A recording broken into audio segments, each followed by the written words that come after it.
इतिहास गवाह है कि अमेरिका जब भी किसी देश के साथ जंग करता है हमेशा फंस जाता है। वो बात चाहे वियतनाम के साथ हुई जंग की हो या फिर इराक और अफगानिस्तान की। अमेरिका ने जंग तो छेड़ी जीत के लिए, लेकिन वो जीत कभी हासिल नहीं हुई। ऐसे में सवाल है कि क्या अमेरिका एक बार फिर से एक और जंग में फंस गया है? क्या ईरान में भी अमेरिका के साथ वही दोहराया जाएगा जो कभी वियतनाम, इराक या अफगानिस्तान में हुआ था? क्या भारी तबाही के बाद अमेरिका इस जंग से निकलने के रास्ते खोजने लगेगा? और क्या ईरान का नया नेतृत्व अमेरिका को इस जंग से बाहर निकलने का कोई रास्ता भी देगा? या फिर ये जंग अभी और लंबी होगी? और अगर ये जंग लंबी होगी तो फिर इसका एंड गेम क्या होगा? क्या दुनिया के नक्शे से ईरान का वजूद मिट जाएगा? क्या इस जंग के खत्म होने के बाद मध्य पूर्व एशिया का कोई नया नक्शा दुनिया के सामने आएगा? और उससे भी बड़ा सवाल कि जिस जंग से भारत का कभी कोई लेना देना रहा ही नहीं है, उस पर इस जंग का क्या असर होगा? आज सारी बात करेंगे विस्तार से। नमस्कार, मैं हूं अविनाश और आप देख रहे हैं ABP live.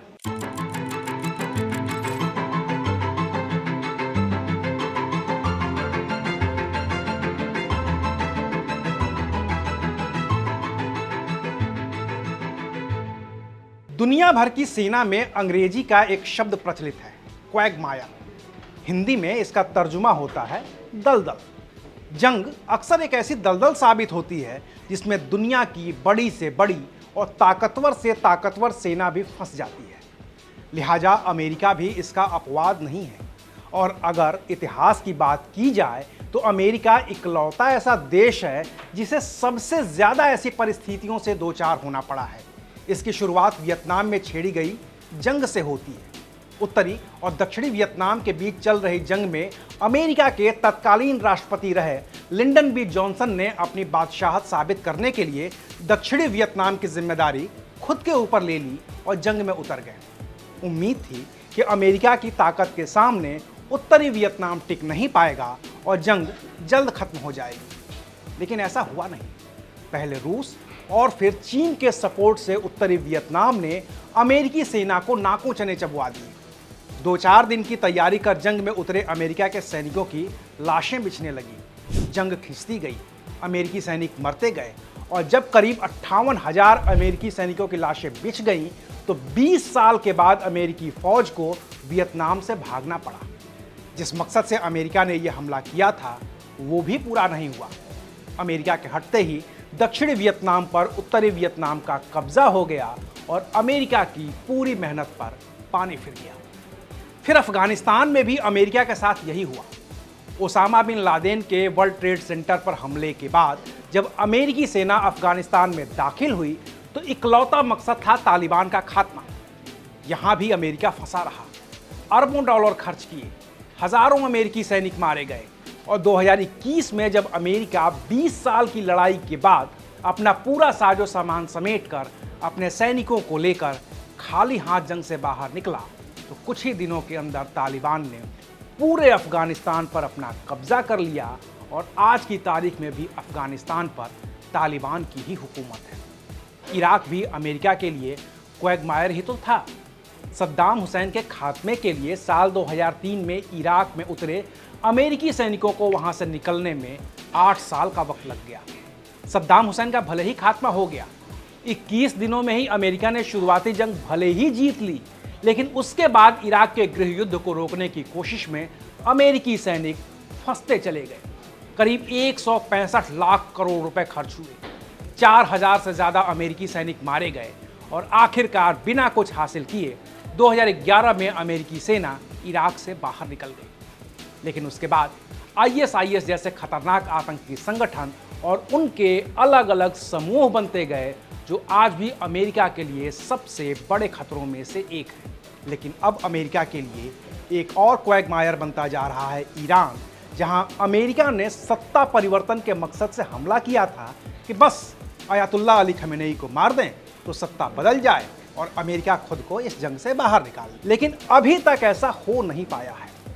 Ayatollah Ali Khamenei को तो अमेरिका और इजराइल ने हमले के पहले दिन ही मार दिया था, लेकिन उसके बाद अमेरिका के साथ जो हो रहा है वो अमेरिका और ख़ास तौर से ट्रंप की सोच से कोसों दूर है। अली खमेनेई के मरने के बाद ईरान की काउंसिल ने अली खमेनेई के छोटे बेटे मुज्तबा खमेनेई को ईरान का सुप्रीम लीडर घोषित कर दिया है। अब अमेरिका तेहरान पर हमला कर रहा है और ईरान अमेरिका के सभी दोस्तों पर। पूरा मिडल ईस्ट धुआं धुआं हो रखा है, हज़ारों लोग मारे जा चुके हैं, लेकिन इस जंग के खत्म होने के आसार नज़र ही नहीं आ रहे हैं, क्योंकि 28 फरवरी से शुरू हुई इस जंग में अब तक अमेरिका ने ईरान के करीब 3000 से भी ज़्यादा ठिकानों को बम गिराकर नेस्तनाबूद कर दिया है। अयातुल्ला अली खमेनेई समेत कई टॉप लीडर मार दिए हैं।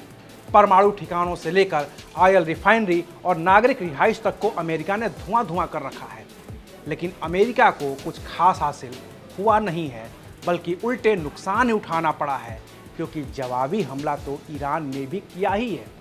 भले ही ईरान की मिसाइलें और ड्रोन्स अमेरिका को सीधे निशाना नहीं बना पाई हैं, लेकिन इजरायल और खाड़ी देशों में अमेरिकी सैन्य प्रतिष्ठानों को तो ईरान ने मिसाइलें और ड्रोन्स मारकर नुकसान कर ही दिया है। अभी 1500 के करीब लोग मारे जा चुके हैं। इनमें ईरानी बच्चे भी हैं जिनके स्कूल पर अमेरिका ने हमला किया था, और अमेरिकी सैनिक भी जिनके ठिकानों पर ईरान ने मिसाइलें दागी थी। लेकिन इस तबाही के बावजूद न तो ट्रंप को पता है कि इस जंग को ख़त्म कैसे किया जाए, और न ही ईरान के नए सुप्रीम लीडर मुज्तबा को इस बात का एहसास है कि उन्हें असल में चाहिए क्या। नतीजा, जंग खिंचती जा रही है। ट्रंप कह रहे हैं कि ईरान से समझौता नहीं होगा और ईरान को बिना किसी शर्त के सरेंडर करना होगा। वो तो ईरान की जनता से ही अपील कर रहे हैं कि ईरान के लोग मुज्तबा का नेतृत्व स्वीकार न करें, लेकिन अभी ईरान में अमेरिका के सुनने वाला कोई नहीं है। ऐसे में अमेरिका फिर से उसी दोराहे पर खड़ा हो गया है जैसे वो इराक और अफगानिस्तान में हुआ था। इराक में अमेरिका ने घुसकर सद्दाम हुसैन को मार तो दिया, लेकिन सद्दाम के बाद कौन, इसका जवाब अमेरिका के पास भी नहीं था। अफगानिस्तान में भी यही हाल हुआ।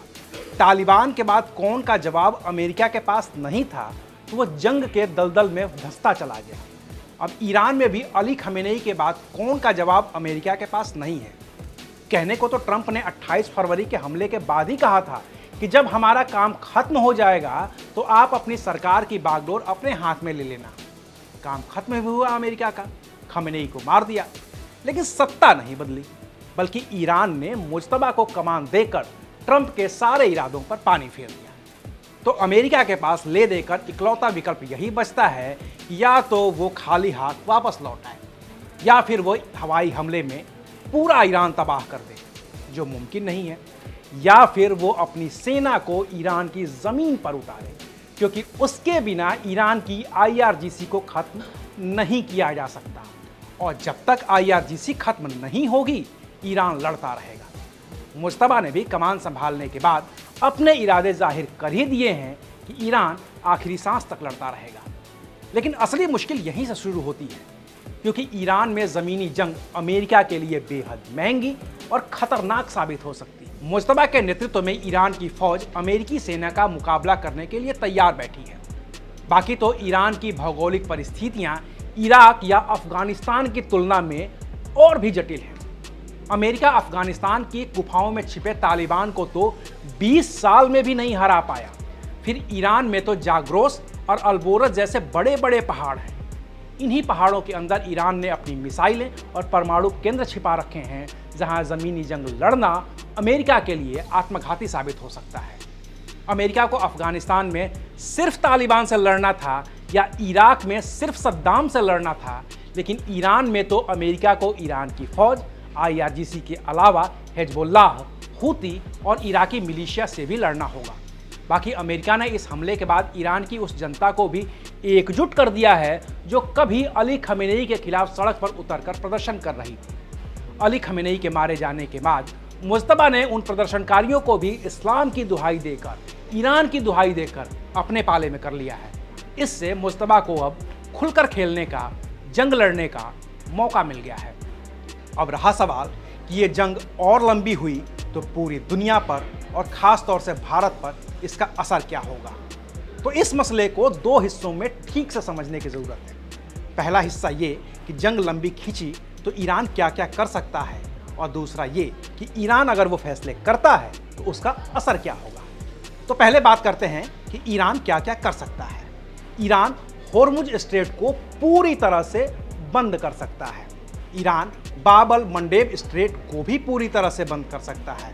अगर जंग और लंबी हुई तो ईरान ओमान की खाड़ी से गुजरने वाले जहाज़ों को भी निशाना बना सकता है। अब ईरान के इस एक्शन का रिएक्शन क्या होगा, इसको भी विस्तार से समझने की कोशिश करते हैं। बंद हुआ होर्मुज स्ट्रेट तो क्या असर होगा। होर्मुज स्ट्रेट वो रास्ता है जिसके जरिए दुनिया के 20% तेल और 18% गैस की सप्लाई होती है। तो पूरी दुनिया में तेल और गैस की सप्लाई पर असर पड़ेगा, ये तो तय है। लेकिन इसका सबसे ज्यादा असर भारत पर पड़ेगा। विशेषज्ञों का मानना है कि होर्मुज स्ट्रेट के बंद होने से कच्चे तेल की कीमत 150 से $200 प्रति बैरल पहुंच सकती है। और अगर ऐसा हुआ तो भारत में भी पेट्रोल और डीजल का दाम 150 से 200 रुपए प्रति लीटर पहुंचने की आशंका है। बाकी दुनिया की 20% लिक्विड नेचुरल गैस इसी रास्ते से आती है। आंशिक बंदी की वजह से ही कतर जैसे बड़े गैस निर्यातकों ने फोर्स मेज्योर घोषित कर दिया है, जिससे बिजली और गैस की कीमतें यूरोप और एशिया में लगभग दोगुनी हो गई हैं। रही बात भारत की, तो भारत अपनी ज़रूरत का लगभग 90% एलपीजी खाड़ी देशों से इसी रास्ते के जरिए मंगवाता है। भारत के पास कच्चे तेल का तो अभी भंडार है, लेकिन एलपीजी का इतना बड़ा स्टॉक नहीं है। इससे गैस सिलेंडर की किल्लत और कीमत दोनों और भी बढ़ सकती है। और असर तो अभी से दिखना शुरू हो ही गया है, क्योंकि गैस की किल्लत हो गई है। बाकी दुनिया के 1/3 यूरिया का कारोबार इसी रास्ते से होता है। अगर रास्ता बंद हुआ तो भारत के किसानों को खाद की कमी हो जाएगी और कीमतें इतनी बढ़ेंगी कि कोई सोच भी नहीं सकता। बाकी भारत का रोजाना का लगभग 27 लाख बैरल कच्चा तेल इसी रास्ते से आता है। रास्ता बंद होने पर तेल भंडार भी घटेगा, तो फिर कीमतें बढ़ने से कोई रोक नहीं पाएगा। बंद हुआ बाब-अल मंडेब स्ट्रेट तो क्या होगा।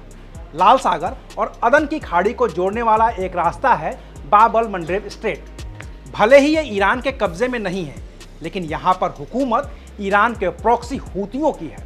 अगर ईरान के कहने पर हूतियों ने बाब-अल मंडेब को रोका तो स्वेज नहर तक जाने वाला रास्ता भी रुक जाएगा।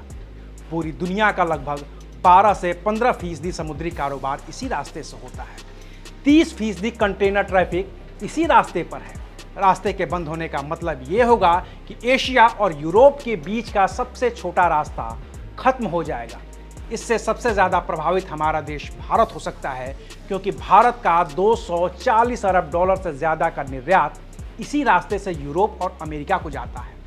रास्ता बंद होने पर जहाज़ों को अफ्रीका के नीचे केप ऑफ गुड होप से घूम कर जाना होगा, और इसकी वजह से जहाज़ों को 15 से 20 दिन अतिरिक्त लगेंगे। समय ज़्यादा लगेगा तो लागत 50 से 60% तक बढ़ सकती है। इससे भारत के उत्पाद दुनिया के बाजारों में महंगे होंगे और हमारा एक्सपोर्ट रुक जाएगा। बाकी भारत में आने वाले ज़रूरी कल पुर्जे, रसायन और मशीनरी की सप्लाई भी रुक सकती है, जिससे घरेलू मैन्युफैक्चरिंग धीमी पड़ सकती है। अगर ईरान हॉर्मुज और बाब-अल मंडेब दोनों को प्रभावित करने में एक साथ सफल रहता है तो खाड़ी देशों जैसे सऊदी अरब और यूएई के पास अपना तेल बाहर भेजने का कोई सुरक्षित समुद्री रास्ता नहीं बचेगा। गल्फ ऑफ ओमान बंद हुआ तो क्या होगा। हॉर्मुज स्ट्रेट से बाहर निकलते ही ओमान की खाड़ी शुरू हो जाती है और ईरान की नेवी गल्फ ऑफ ओमान तक पहुंच गई है। ईरान के पास अभी इतनी ताकत है कि वो अपने मदरशिप्स जैसे कि शाहिद बघेरी और समुद्री बारूदी सुरंगों का इस्तेमाल करके इस रास्ते से आने जाने वाले जहाज़ों को निशाना बना सकता है। और अगर ऐसा हुआ तो ये स्ट्रेट ऑफ हॉर्मुज के बंद होने से भी बड़ी खतरनाक स्थिति होगी, क्योंकि ओमान की खाड़ी के बंद होने का मतलब है कि सऊदी, यूएई, कुवैत से तेल कहीं भी बाहर जा ही नहीं पाएगा। ओमान ने अपने डकम और सुहार जैसे बंदरगाहों को हॉर्मुज के विकल्प के रूप में विकसित किया था, ताकि जंग के हालात में तेल यहाँ से भेजा जा सके। अब जब गल्फ ऑफ ओमान भी बंद होगा तो फिर भारत के लिए बड़ी मुश्किल होगी, क्योंकि भारत अपनी गैस का एक बड़ा हिस्सा कतर और यूएई से ओमान की खाड़ी के रास्ते ही मंगवाता है। लेकिन ये सब तब होगा जब ईरान के सुप्रीम लीडर मुज्तबा खमेनेई के पास जंग लड़ने के अलावा दूसरा कोई विकल्प न हो और उसे अमेरिका का और भी तगड़ा हमला झेलना पड़े। अभी तक आशंका इसी बात की है कि ट्रंप के नेतृत्व में अमेरिका पीछे हटने को तैयार नहीं है, तो वो और भी ताकत से ईरान पर हमला करेगा और कर रहा है। और मुज्तबा के आने के बाद ईरान भी किसी भी सूरत में सरेंडर को तैयार नहीं है, तो उसके रिएक्शन भी और ताकतवर होंगे, जिसमें वो उन सभी विकल्पों को आजमाने की कोशिश करेगा जिसकी मैंने पहले भी बात की थी। लेकिन जो भी होगा वो दुनिया में तबाही ही लाएगा, क्योंकि ट्रंप के एक्शन और ईरान के रिएक्शन के बाद चीन और रूस भी हाथ पर हाथ धरे बैठे नहीं रह पाएंगे। आखिर तेल उन्हें भी चाहिए, गैस उन्हें भी चाहिए, दुनिया भर से कारोबार उन्हें भी करना है। और अगर इसमें अमेरिका का हमला बाधक बनता है तो अभी तक पर्दे के पीछे से ईरान का समर्थन कर रहे पुतिन और शी जिनपिंग खुलकर सामने आ सकते हैं। फिर तो इतिहास इसे शायद तीसरे विश्व युद्ध की शुरुआत के तौर पर ही याद करेगा, जिसका अंजाम कितना भयानक होगा ये सोचकर भी तपती गर्मी में सिहरन दौड़ जाती है। अभी के लिए शुक्रिया। आप देख रहे थे एबीपी लाइव।